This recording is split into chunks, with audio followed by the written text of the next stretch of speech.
We're on Wednesday. The Matildas are going to be playing in a FIFA World Cup semi-final. We have capped Matilda Bryleeh Henry, young Matilda Naomi Chinnama.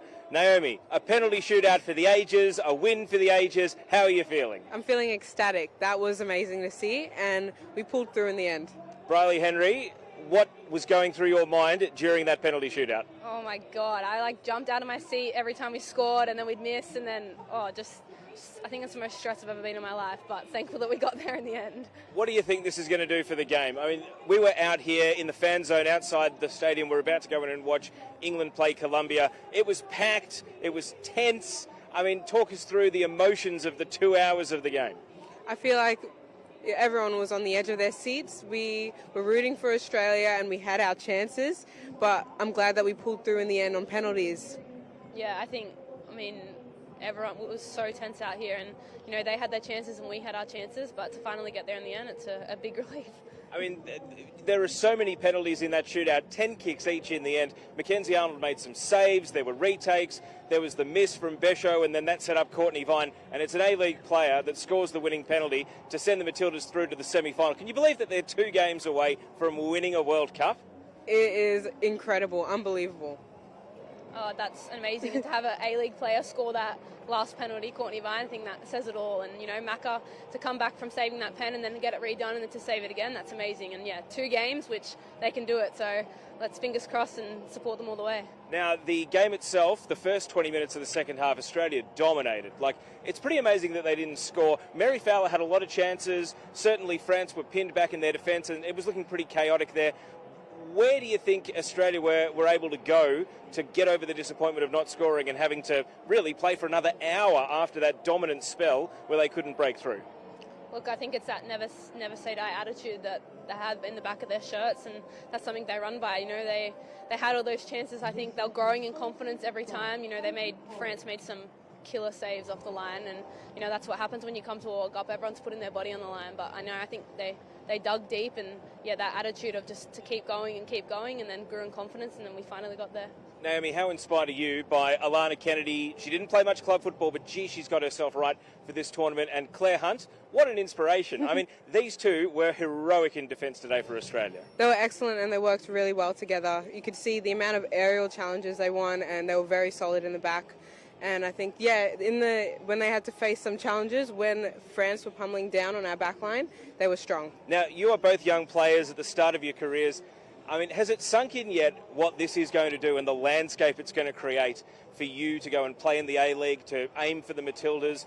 The entire country is going to be talking about the Matildas for another 4 days, and everyone is going to be inspired by what happened. But has it sunk in that this is laying the groundwork for an incredible launching pad for your careers? It's wonderful to see. I think that it's going to be a hell of a lot more competitive now.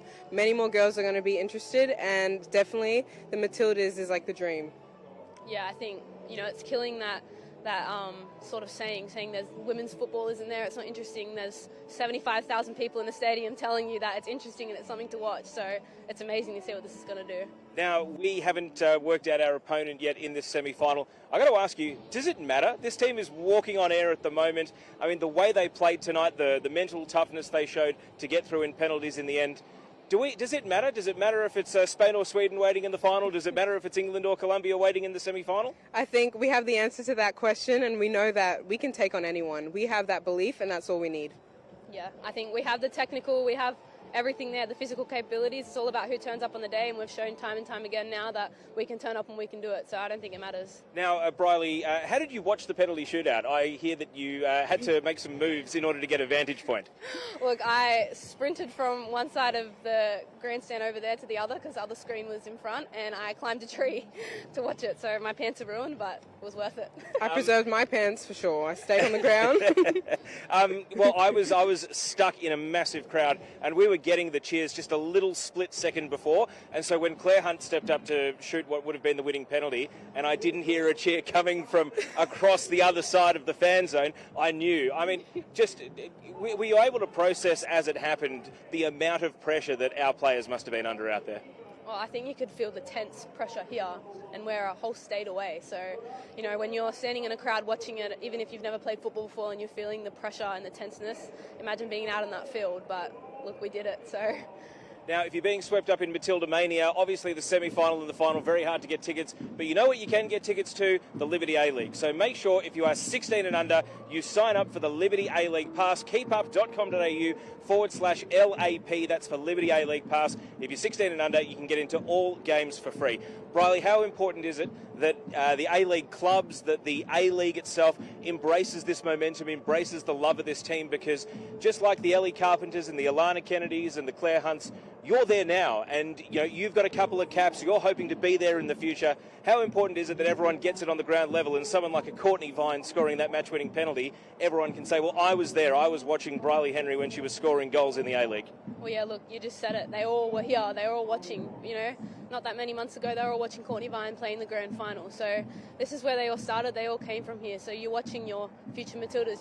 The girls in that team aren't going to be there forever, and they're going to come from here in the Liberty A-League. So to say that you supported them and watched them here and get to watch their journey grow, it'll be great. So yeah, get down and watch all the games you can. And Naomi, hopefully this will be a transformative moment. We want to capture that feeling that everyone is feeling about the Matildas right now, and we want that 22 weeks of the year in the A-League, don't we? Yes, definitely. I think we're going to get that. We can see the amount of support and the support that we're getting from 80,000 people rocking up at our matches. I think we'll get the same at A-League. All right, last question. Do you have a preferred spot for a penalty? Where are you shooting when you step up, or do you like to mix it up a bit? That's giving away my tactics, isn't it? Yes, don't Oh, look at that. Poker face on right to the end. All right, thank you so much for joining us. It's just a little quick on Dub at the Cup. Due to penalties, you two need to run off and actually go and enjoy England versus Colombia. Make sure you subscribe to the podcast in Apple Podcasts and Spotify. That's where you'll be able to hear our wrap and our podcast at the end of today's action. Wednesday, 8 p.m. at the stadium right behind us. That is where Australia will be playing in a World Cup semi-final. Naomi Chinnama, thank you so much. It's been a pleasure. Thank you. Bryleeh Henry, thank you. Thank you. My name's Pellizzeri. This is the first portion of Dub at the Cup. Podcast listeners,